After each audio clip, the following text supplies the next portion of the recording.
야, 2026년 애니 라인업이 장난 아닙니다. 그야말로 지상 최강의 애니를 가리는 결투장이지요. 지금 상황을 바키에 비유하자면요, 1분기에서만 봐도 한마 바키, 오로치도포, 레츠 카이오, 하나야마 카오르, 시부카와 고키의 아주 오만 강자들이 지하격투장에서 만나버린 상황이란 말입니다. 가슴이 웅장해지는 매치업입니다. 전 도무지 최강자를 예측할 수가 없어요. 라는 건 사실 호들갑이고, 쩌는 애니 많이 나오는 건 맞지만 2026년의 최강자는 어차피 정해져 있습니다. 왜냐면 올해 7월 이 지하격투장에 한마 유지로급, 아니 초사이언 손오공급 작품이 나타나서 다 처발을 예정이거든요. 그리고 그 작품의 이름은 바로 공각기동대죠. 와, 공각기동대 모르시는 분들을 위해 설명 같은 게 필요할까 싶을 정도의 역사적인 거작이지만, 그래도 혹시나 하여 설명드리자면 이 작품은 1989년에 나온 시로 마사무네 작가의 원작 만화를 베이스로 1995년 오시이 마모루 감독이 만든 극장판이 흥행에 성공하여 SF라는 장르에 크나큰 한획을 그은 작품입니다. 이 작품이 가진 철학적 깊이와 압도적 비주얼이 후대 SF에 끼친 영향력은 아직도 수십 년을 이어오고 있는데요. 그래서 20세기 중반부터 부흥하여 70년 넘게 독보적 위치를 가지고 있는 일본 애니메이션 중에서도 역사상 최고를 논하는 자리에서 늘 이름이 빠지지 않는 작품이기도 하지요.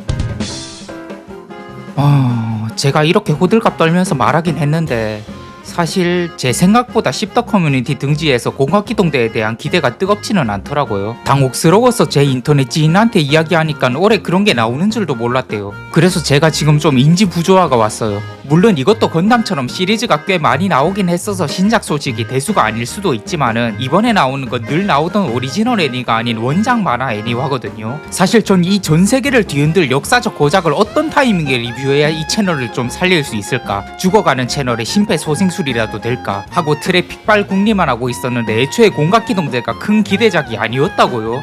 이게 말이 안 되잖아요. 라는 생각이 들어서 좀 호들갑을 떨었는데, 뭐 일단 현실을 받아들여야겠죠. 공각기동대조차도 옛날 작품이다. 우리 공각기동대 그 정도 아니다. 오케이, 메타인지 완료. 그럼 올해 7월에 나오는 누구에게도 기대받지 못하는 개잡 범부 애니 공각기동대에 대해 이야기해보도록 하죠.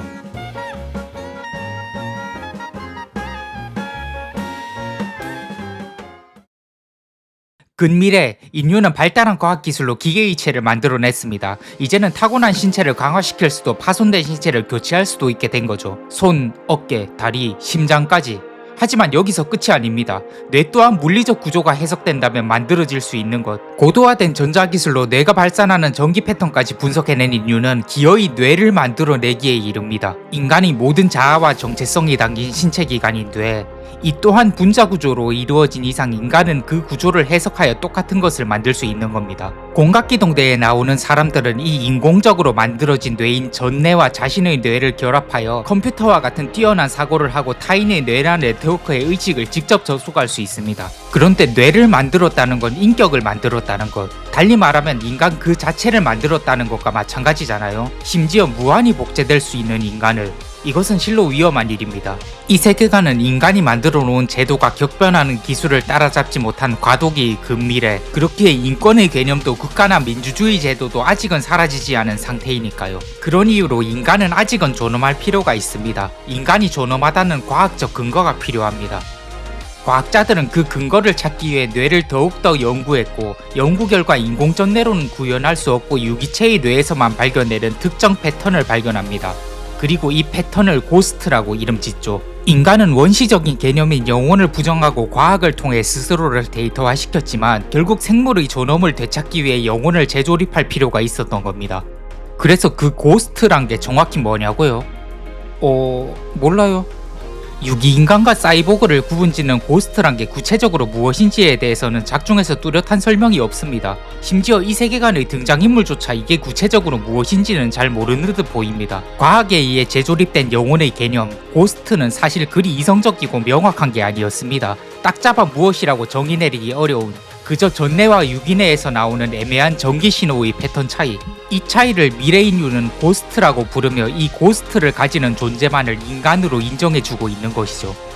이런 과도기 미래니만큼 사회에는 새로운 범죄도 들끓고 있습니다. 타인의 기억이나 인격을 복제하고 타인에게 가짜 기억을 씌우는 전뇌 해킹이나 유기체에서만 일어나는 고스트 패턴까지 복제하는 고스트 해킹이 대표적인 사례죠. 내 평생의 기억과 인격은 사실 1초 전에 심어진 것일지도 모른다는 공포. 존재론이 철학 에세이가 아닌 실질적 사회 문제의 영역으로 대두되고 있는 이 세상에서 사람들은 존재란 개념에 현실적 공포감을 가집니다. 그러니까 우리가 살면서 한 번쯤 해보는 엉뚱한 망상인 사실 나는 통 속의 내가 아닐까 같은 게 개개인에게 정말로 현실적인 문제가 되어버렸다는 거죠. 이런 세계관에서 국제 간 기업 간의 범죄를 막는 일본의 특수부대 공안국가, 이 이야기는 공안국가 소속 쿠사나기 모토코 소령을 주인공으로 놓고 시작합니다. 개쩌는 지능과 개쩌는 피지컬을 가진 쿠사나기 소령은 개쩌는 능력으로 복잡한 정치 문제도 해결하고 사악한 복지센터에서 세뇌당하는 아이들을 구하기도 하고 국제 테러 단체를 막아내기도 합니다. 뭐 대충 그런 이야기예요. 앞서 설명한 세계관을 베이스로 특수요원이 미래 범죄 해결하는 이야기, SF, 정치극, 첩보, 액션 좋아하시면 재밌게 볼만한 내용입니다. 아마도 올해 7월에 나오는 공각기동대 원작 애니화도 이런 에피소드들이 메인이 되지 않을까 싶고요. 그럼 이 내용들은 7월에 애니 나오면 다같이 즐기는 걸로 하고, 이번 영상에서는 인형사 에피소드에 대해서만 더 파보도록 하겠습니다. 인형사 에피소드는 공각기동대가 명작이라 칭송받는 계기를 만든 에피소드이기도 하고 가장 깊게 파고들고 토론해보기 좋은 에피소드이기도 하거든요. 어느 날 밤 의체 제작 회사인 메가테크 바디사의 공장에서 생산 기계들이 멋대로 작동하기 시작했습니다. 생산 라인의 기계들은 명령을 내린 사람이 없는데도 불구하고 완성된 의체를 하나 만들어내고 그 의체는 자발적으로 도주하기 시작합니다. 제보를 받고 곧바로 의체를 포획한 공안국과 사건의 전말을 파악하기 위해 의체를 조사해보지만 의체에는 고스트 방벽이라는 정밀한 방벽이 걸려있어 전내 해킹이 쉽지 않습니다. 너무나 이상한 일이지요. 고스트 방벽이란 것은 인간의 고스트 해킹을 막기 위해 유기체로 태어난 인간의 전내에만 설치할 수 있는 방벽이니까요. 그때 사이보그가 입을 열어 말합니다.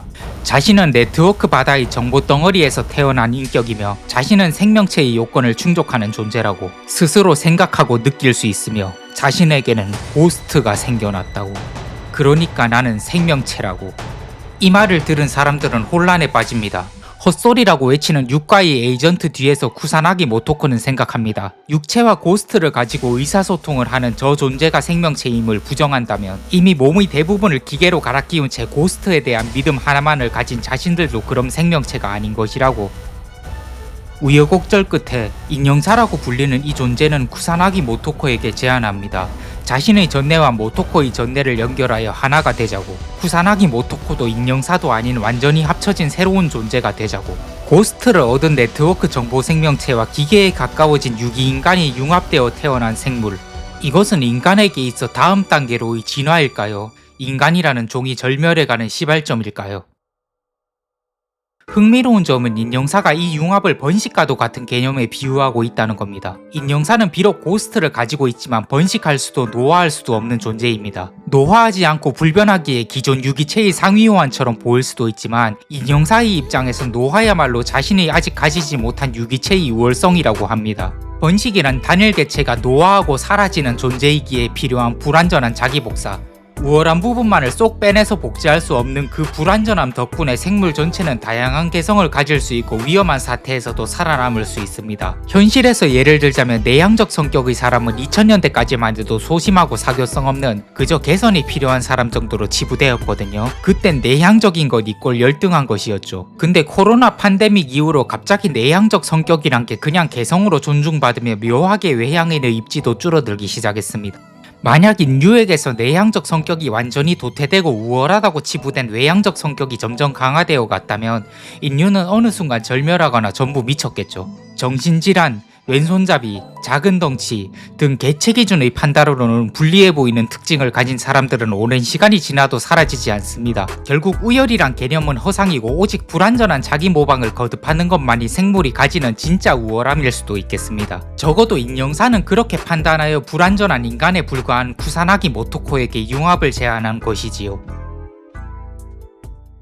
스스로를 다양화시키고 종을 이어가고 싶다. 인형사가 모토코를 설득하기 위해 내세운 요지는 리처드 도킨스의 이기적 유전자에 나온 내용과도 유사합니다. 이기적 유전자, 읽어보지 않으셨더라도 들어보지 않은 사람은 없을 책인데요. 유전자라는 거대한 틀 안에서 개체 따위는 유전자가 자신을 복제하기 위해 만든 생존 기계일 뿐이라는 관점을 이야기하는 책입니다. 사실 인간이란 것도 무수한 세포가 군집되어 완성되는 존재잖아요. 하지만 인간이라는 거대한 단위에 있어서 세포 하나하나는 어떠한 개성이 있든 그저 인간이라는 거대한 단위를 성립시키기 위한 존재에 불과하지요. 새로운 세포가 생기면 기존의 세포는 금방 떨어져 나가고요. 그렇듯 유전자라는 거대한 단위에 있어서 개체로서의 인간 하나하나는 그저 유전자를 유지시키기 위해 존재하는 세포 같은 존재. 우리가 가진 개성도, 능력도, 생각도, 이타심도 아득하게 거대한 유전자 단위의 안정적인 존속을 위한 것이라는 말입니다.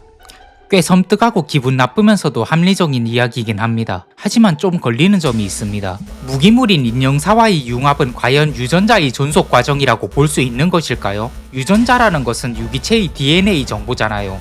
직관적으로 봤을 때 DNA 정보가 전자정보로 바뀐다면 이건 존속이 아니라 멸망으로 봐야겠죠. 그럼 도대체 인형사가 그리고 모토코가 원했던 진화의 정체는 대체 무엇이었을까요? 제가 앞서 유전 정보가 다양해야 하는 이유에 대한 쉬운 예시를 들기 위해 내향인이나 왼손잡이 같은 이야기를 했지만 사실 작중에서 인형사는 좀 추상적인 설명을 덧붙입니다. 전지전능한 신을 믿는 종교가 악을 버리지 않는 이유, 뇌라는 네트워크가 정보를 취사선택하는 과정, 그리고 우주의 탄생에 관한 이야기까지. 다소 밑도 끝도 없는 소리를 늘어놓는 것 같지만 인형사가 하는 말을 정리해보면 이렇습니다. 어쩌면 유전자, DNA 정보란 것도 그렇게 특별한 것이 아닌 종교니 우주니 하는 추상적인 개념들과 같은 맥락에서의 그저 정보 덩어리일 뿐이 아닐까? 결국 유기체도 무기물도 추상적 개념도 모두 우주라는 거대한 네트워크를 떠다니며 변하고 복제되는 정보 덩어리라는 겁니다. 이 말이 잘 납득이 되지 않으신다면 한 가지 예시를 들어보겠습니다. 38억 년 전 루카라는 어느 단세포 생물의 세포 분열로 지구의 모든 생물이 만들어졌습니다. 나도, 타인도, 원숭이도, 너구리, 모기도 전부 루카가 세포 분열을 한 결과값. 루카는 지금 물리적으로 남아있지 않지만 사실 지구는 이 한 생물에 의해 뒤덮인 행성입니다. 루카는 자신의 정보가 보존되길 원합니다. 그리고 지구에 아무리 다양한 생물이 있어도 이 의지를 거스르는 생물은 없습니다. 지금 모든 생물의 탄생과 다양성과 죽음은 이 루카라는 거대한 유기체 정보가 존속하기 위한 수단에 지나지 않으니까요. 하지만 정보라는 것은 유기체에게만 있는 것이 아닙니다. 우주 만물은 정보로 이루어져 있습니다. 유기체 정보도 무기물 정보도 개념도 정보 덩어리에 불과한 것이라면 사실 이 거대한 우주 자체가 최초의 작고 단순한 정보가 다양성을 얻어 존속하기 위해 만들어낸 결과물이 아닐까? 라는 이야기죠. 와, 저는 공각기동대를 보고 깨달아 버렸습니다. 빅뱅 이래로 엔트로피는 증가한다라는 연력학 제2법칙이 깨지지 않는 이유는 애초에 우주 만물의 존재 목적이 다양성을 얻는 데 있었기 때문인 거예요. 와, 진리를 깨달았다. 그렇다면 인형사와 모토코의 융합은 진화가 맞을지도 모르겠습니다. 그저 분자가 흐르고 부딪히듯 인연이 닿아 새로운 무언가를 탄생시킨다. 섭리를 거스르긴커녕 만물의 존재 목적에 가장 충실한 진화. 윤회와 변형을 통해 무아의 공각들이 만나 인연을 맺어가는 마치 불교의 섭리와도 같은 과정. 불교에서 말하는 윤회니 인연이니 하는 것들도 이러한 우주의 섭리를 인간의 관점으로 통찰하여 만든 것이 아닐까요? 또 그런 관점에서 제가 이 영상을 올리는 것도, 여러분들이 이 영상에 좋아요를 누르고 댓글을 달아주시는 것도 인연, 그러니까 우주의 관점에선 진화 같은 것이 아닐까요? 이 뭔 개소리야!